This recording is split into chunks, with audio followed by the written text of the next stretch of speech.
নমস্কার, এই নিউজ ভারতে আপনাদের সকলকে স্বাগত। শুরু করছি ওয়েদার আপডেট।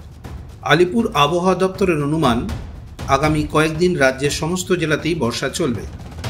আবহাওয়ার অধিদপ্তর জানিয়েছে, ঘূর্ণাবর্ত ও নিম্নচাপের সংমিশ্রণে এই বৃষ্টি হচ্ছে। এই কারণে মৎস্যজীবীদের জন্য সতর্কবার্তা জারি করা হয়েছে। আগামী কয়েকদিন দক্ষিণবঙ্গের সমস্ত জেলাতে হালকা থেকে মাঝারি বৃষ্টির পূর্বাভাস। আগামী 24 ঘন্টা দক্ষিণবঙ্গের আকাশ প্রধানত মেঘলা, বাতাসে জলীয় বাষ্পের পরিমাণ বেশি থাকায় আর্দ্রতা জড়িত অস্বস্তি বজায় থাকবে। আগামী দুদিন উত্তরবঙ্গ সমস্ত জেলায় বৃষ্টির পূর্বাভাস রয়েছে।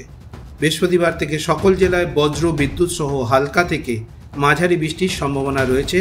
সে সকল জেলাগুলি হল হাওড়া, কলকাতা, হুগলি, উত্তর 24 পরগনা, দক্ষিণ 24 পরগনা, পূর্ব মেদিনীপুর, পশ্চিম মেদিনীপুর, পুরুলিয়া, বাঁকুড়া, পূর্ব বর্ধমান, পশ্চিম বর্ধমান, বীরভূম, মুর্শিদাবাদ, নদিয়া। তবে পশ্চিমবঙ্গের মাথার ওপর ঘূর্ণাবর্ত এবং নিম্নচাপ অক্ষরেখা থাকার কারণে আগামী কয়েকদিন বৃষ্টির সম্ভাবনা থাকলেও কিন্তু ভারী বৃষ্টি দেখা কোথাও মিলবে না বলেই মনে করা হচ্ছে।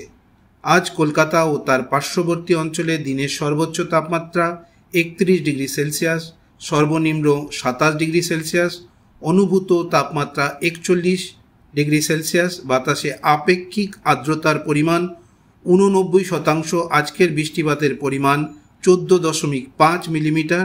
ব্যুরো রিপোর্ট, ই নিউজ ভারত।